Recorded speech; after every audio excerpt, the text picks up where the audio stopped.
During the Revolutionary War, there was a young pastor by the name of John P. Miller.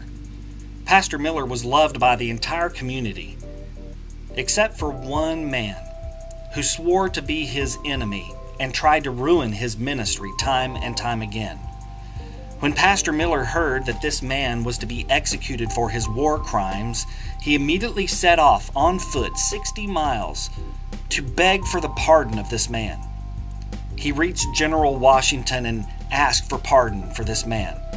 General Washington said, "I'm sorry, this man's a criminal. Your friend must die." Pastor Miller said, "Oh, he's not my friend. He's my worst enemy." General Washington said, "Well, that changes matters," and he signed the order to have the man pardoned. Pastor Miller immediately set off 15 more miles to reach the gallows before the man was to be executed. He reached it just in time, and the man was set free.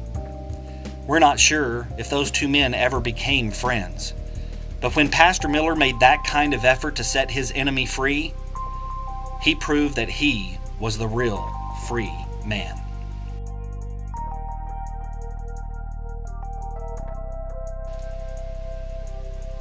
Welcome back to Life Group. I sure hope you had a great meeting last week. I know our group did. The questions last week began us down that road of healing by opening up and sharing some wounds that maybe we've hidden in the past. Now, if you've done your homework, then this week you've been praying, "God, please reveal to me any other hidden wounds that I've pushed down so deeply that I may not even remember." And maybe this week God has revealed some of those to you. Also, remember I asked you to focus on people you need to forgive. And that's what this session is all about. In this session, we're going to learn how to drop the F-bomb. Now, I know what some of you are thinking immediately, but it's actually just the opposite of what you're thinking. F stands for forgiveness. We need to drop the forgiveness bomb into a situation where we're bitter, where we're holding on to things that people have done to us, and we think we have them trapped in prison. We think they're the ones that we're hurting. Oh, I'm going to hurt them so bad by being bitter. But the fact is, you're the only one in prison. You're the only one in shackles. You're the only one being hurt by your unforgiveness. It doesn't bother them at all. You won't even talk to that person. So how would it bother them? So see, we need to drop the F-bomb, the forgiveness bomb in that situation. Now, tonight, to help discussion a little bit more, the first question in the Explore It time is designed to be an icebreaker. That means every single one of you must answer this question. Don't worry, it's a simple one, okay? Just answer the question. That'll help you begin to talk. Because I know, I've been in enough life groups to know that there are, in some life groups, those who are a little more timid. And they don't talk very much. And really, that's what this life group session's all about, is opening up and talking and feeling a place of security, a place where there's peace and where there's harmony and where you can get along with others and talk, okay? Now here's one real important thing that I need to remind you of. Your group is special. Your group needs to be a safe place. So you need to all agree together that what is said in this group stays in this group. What I've learned is that some people are afraid to open up because that has been the source of some of their wounds in the past. They opened up and they shared and they talked to somebody about something that was really bothering them, and then that person turned around and told other people or gossiped about them, and they think, well, what's the use? There's no use in talking about this. I'm only going to get hurt. That cannot happen. So before we go any further, as soon as this introduction is over, Leaders, I want you to make sure that you reinforce this idea and that you all agree together out loud. Say, yes, I will make this place a safe place. I promise what is said here stays here. And we will not gossip, and we will not talk, and we will not share what's shared here outside of this group. All right, so get ready. The Explore portion's coming up. We're going to start with an icebreaker. Everyone answer this question. And tonight, we're going to drop the F-bomb.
Here in my office, I have a knick-knack shelf, you might call it.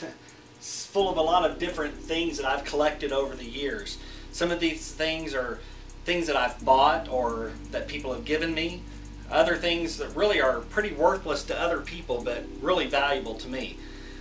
When you see a shelf like this that you would say, man, that's just full of junk. To me, when I look at these individual items, it brings back a great memory. Maybe I was with a group of people, or maybe I was with someone special and something happened and I got a memento of that event. Some of you know what I'm talking about. You've collected things over the years, and when you hold that thing in your hand or you look at it closely, those great memories of that time when you got that thing come back. And that's a good thing. But the exact opposite of that is unforgiveness. You see, somewhere in the file cabinets of our minds, we have a collection like this. But there are bad things that have happened to us. People who have hurt us. And we stow those away. And as a result, they cause depression. And whenever we think of that person or that event, instead of it bringing joy to our lives, it causes heartache. What we need to do is drop the F-bomb in that file cabinet in our minds. Now, that's not an easy thing to do, I'll admit. It's hard because there's some weird satisfaction we get thinking that if I forget those people and I forget what they've done to me and I forgive that person, well, then they're never going to pay for what they did. Well, I just want to let you in on a little secret. They're not paying for what they did anyway. The only one paying for the file cabinet of unforgiveness in your mind is you. So you need to be set free by dropping the F-bomb of forgiveness. Now, let me give you a couple of suggestions, things that I've actually personally done that have helped me in those situations. You might choose to do these things on your own, or maybe your group wants to get together and actually make a night of this, an event out of it. Maybe the next time you meet, you try something like this. Here's a potential group activity. I actually participated in this at a pastor's retreat, and it brought healing to my soul. Let me explain. We were instructed by the teacher there at that time, and we were talking about this very issue of people who have hurt us, people who we've not yet forgiven. And he instructed us to write the names of those people down on a piece of paper. And maybe even a brief description of what that person did to us, what they stole from us, our joy, our peace, our security, a friendship, a relationship, whatever it was that how they offended us. And we wrote these things down. And I remember when I was writing those things down, God began to bring to my mind things that I'd forgotten all about. And yet I'd never forgiven those people. What I did then was really crucial. And this is what I would suggest you do as a group together or even as an individual. Take those pieces of paper after you've spent several minutes writing down the people you need to forgive. Take out a pie plate or a pan there in your home. Maybe go out to the barbecue grill outside. Light the fire up or get a match or a lighter and light that piece of paper on fire and let it burn in that pan or let it burn in that barbecue grill.